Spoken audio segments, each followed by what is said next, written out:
What's up people? In today's video I want to talk about the CRKT M16 04 and M21 04. I guess the 04 stands for 4 inches, so naturally it has to be part of this video series. And yeah, I'm going to be honest with you, I probably wouldn't have made a video about these knives if it wasn't part of this category. And yeah, why would I have not made a video about these? I don't really carry them. I have them mainly for the design, okay? I really like Kit Carson's designs and I want to talk about that a little bit in this video. And I also will talk about why I'm not carrying these knives. Yeah, so let's jump into it. Let's look at the design first. This is the M1604. I think it's called the 04S Classic. I'm not sure if this one is around anymore. CRKT does a huge amount of M16s and yeah, this might be out of production now. So they do it in different configurations. Mainly they just change the color. They don't do a lot of changes. I think there is one around that has a different locking system now. And yeah, but this is the classic version that we have seen for a long time now with aluminum scales, liner lock, big tanto blade. Yeah, has been around for a while. I think it could be considered as one of the classic 4-inch tactical knife designs that have been around for a long time now. What is the M16 all about? We have a big 4-inch tanto blade that's thick on the spine. It's like a 3.5mm spine thickness, tapers down but still gives you a robust tip while still being stabby. I like the drop to that tanto. Usually tanto tips are way up here and this one drops it down a little bit, so that means you can control it a little bit better from the handle. So it is a well-shaped tanto. The secondary point is not too far forward, not too far back. The cutting edge I think is meant to have a light sweep to it. It really has like a slight recurve, then it has a belly and then a slight recurve again. I think that's not intended to be like that. That's just, you know, from manufacturing this knife, it hasn't been sharpened properly from the factory, which I kind of understand because tantos like this are hard to do. And you can see it on a lot of recon tantos that the edges are not totally how they should be. They are always a little bit wobbly because these blade shapes are just difficult to do, especially in the price range we are looking at. This knife is, I'm not sure how much I paid for this anymore. I think it was like 60 or 70 euros. But keep in mind, you pay a huge amount of that price goes into the brand Columbia River Knife and Tool. You pay for the Kit Carson design also. Realistically, this is like I would put it in the same quality range as like a 40 euro knife, really. So you pay a lot for the brand here, which is usually the case with CRKTs. You don't pay for the quality, you pay a little bit for the design as well. So that's part of the trade-off you make. Yeah, but the overall design I think still really good. The intent here was not a bad one. You get a nice hollow grind on here. Do I have a flat surface that I can hold this against so you can see it a little bit easier? Let me take this box here. So yeah, so you see it has a nice and deep hollow grind actually, which is not too bad. I think tantos like this should always have a hollow grind because you remove a lot of that material in here, makes the blade a little bit lighter, otherwise the knife would be even heavier, and it also adds to the cutting potential and the overall, you know, how long you can use this knife, because hollow grinds just live a little bit longer as you sharpen them. External stop pins. So I like knives that have external stop pins because they lock up more solidly in theory on the outside. This knife still has a little bit of side-to-side blade play, which shouldn't be the case with external stop pins. I think you can really see how well designed though this knife is if you hold it up to a Recon 1 Tanto, which is arguably the most popular tactical tanto knife, folding knife that has ever been around. And you can see the Recon one is a slight bit larger than it, but still has less cutting edge than the M16. So yeah, I think it's a well-designed knife because you get more cutting edge in a more compact knife. The Recon one is a little bit lighter. This one is about 160 grams, which is 5.5 ounces. Same, very similar weight category, but this one has G10 with outliners, and this one has an aluminum frame, so it is a little bit heavier. Pros and cons to aluminum. I think in this case they look really good, and I like the drilled out aesthetic here. It looks a little bit, you know, these are speed holes. People make fun of these all the time if knives have holes in the handle and stuff like that, but I think there is something classic about them. And if you know where this design comes from and everything, it all makes sense. I think it looks appealing to me, at least. Now the cons, of course, with an aluminum frame here is that you have more weight. More weight translates to you having a heavier knife in the hand, which can be good in some cases, but it also gives you the impression that you have a more robust knife, which that's a big mistake. Just because you have a heavier knife doesn't mean you have a more robust knife, because all the strength in a folding knife is typically in here, in the locking system. And this is a liner lock, a relatively weak liner lock. We're gonna talk about that more later. And yeah, so you are not getting more strength just because you get more weight. But yeah, overall, oh yeah, full metal frames also tend to get a lot colder during the winter time, so that coldness will transfer much easier into your hand. So yeah, it's also a negative thing about aluminum frames. On the other side though, I kind of like when aluminum handles are really beat up and have scratches and dings everywhere. This one, as you can see, is not being used a lot, so it doesn't have that. Yeah, overall, really great design. I think the custom version of the M1604 was a little bit thinner in the frame, but had a thicker blade stock. And the customs also had a lot more 3D contoured handle scales, so I guess they were more comfortable in the handle as well.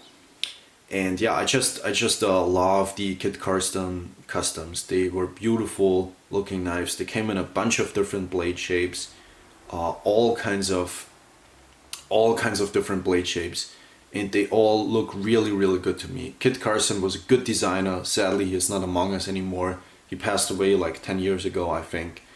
And yeah, his customs are very rare now, of course. And yeah, the only one that really make them as a production knife are Columbia River Knife and Tool, so which is why I have this knife.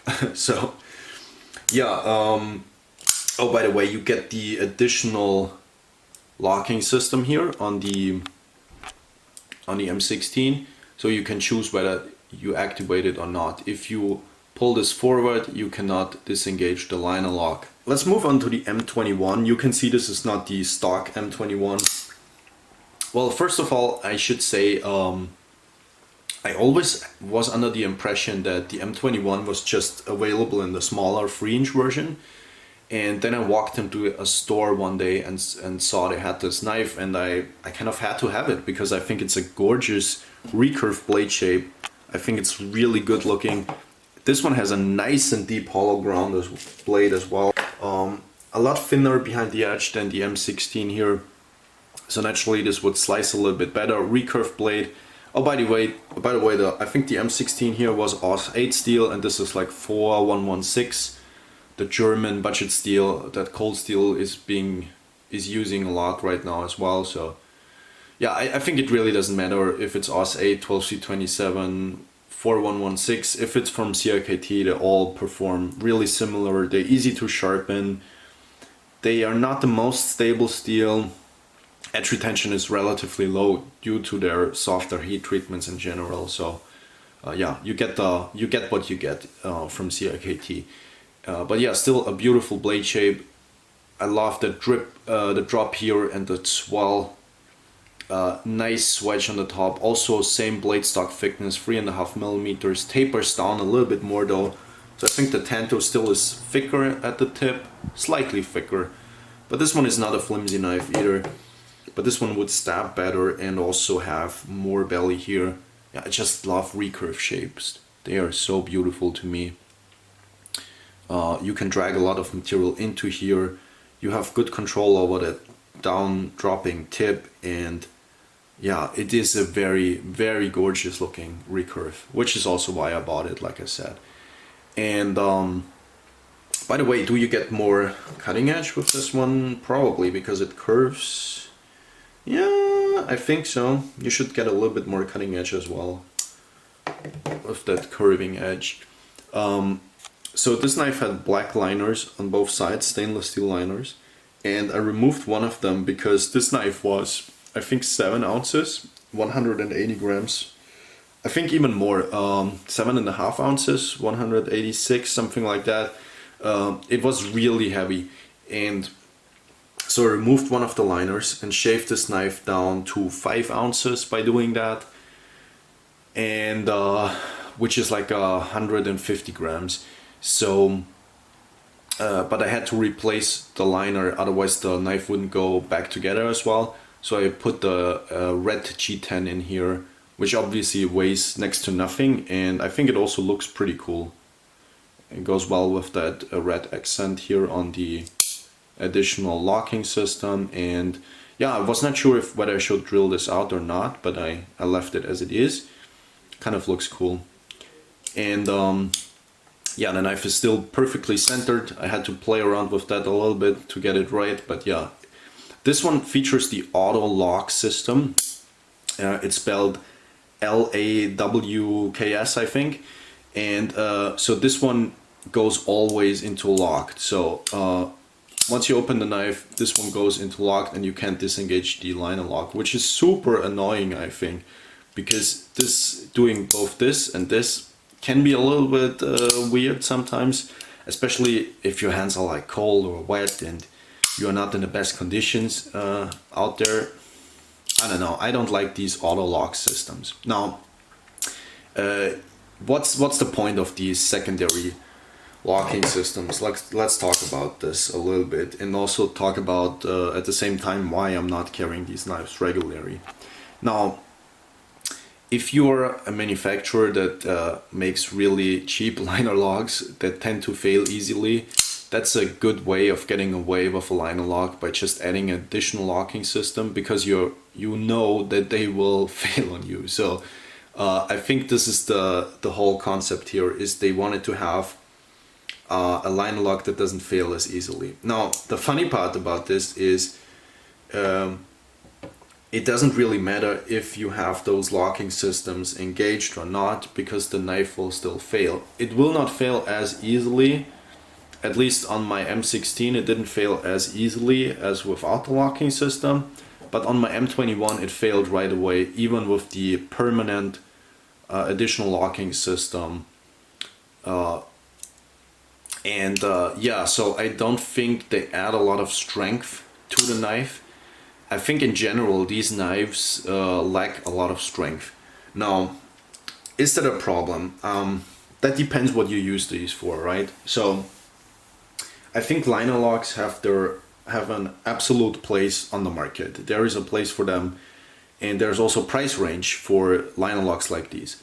There are liner locks that are made really, really well, like let's say a Spyderco Military or a Microtech SOCOM. These liner locks will not fail on you doing the same things, because they're just made better. So it's, in the end, it's not just about the locking system, but also because of the tolerances, the build quality and everything, how tight everything is, and you can feel a lot of wobble in these blades, and yeah, that's just a bad sign for, you know, lack of tolerances. So I think liner locks like these can be usually found in like a $30 knife, okay? A $30 Chinese made knife.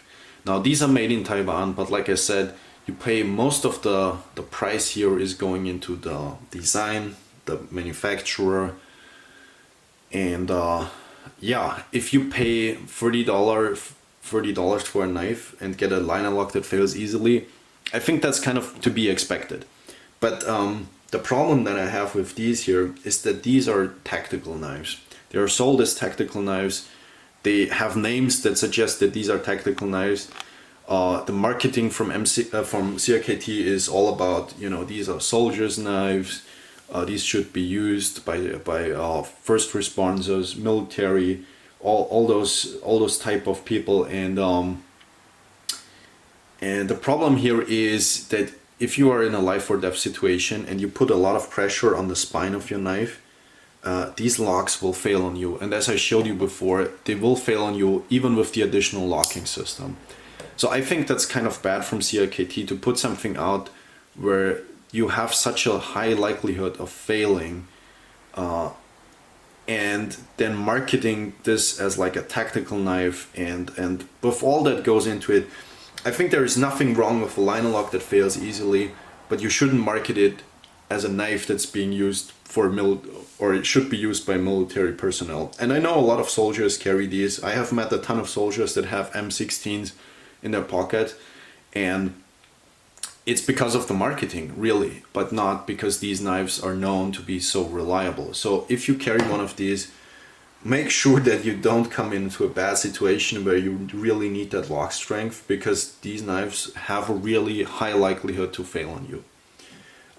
That's just what it is. I don't like to make negative videos about knives, but I have to be honest with you and, you know, tell you how it is, because yeah, that's just how it is. These knives will fail on you super easily. So just be careful if you use them, and don't get in a bad situation. For sure not use them in like a self-defense situation, because they will fall on your hand.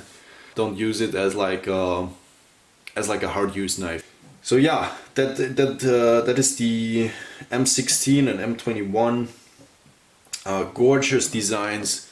I think Kit Carson is not done justice from CRKT. I hope in the future they will make an American version of this, because this knife absolutely should be made in America. It's a great design. Both of these are great designs, and they should be made in the US with higher quality and higher quality materials, better heat treatment. CRKT has really bad heat treatment as well. These edges don't last really long.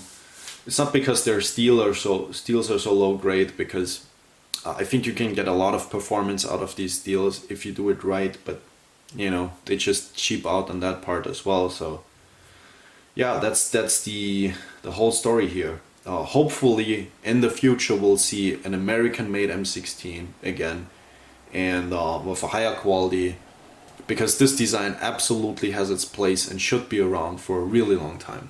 So yeah, that's it for today's video. Thank you guys for watching, and maybe we see each other in another video. Goodbye, people.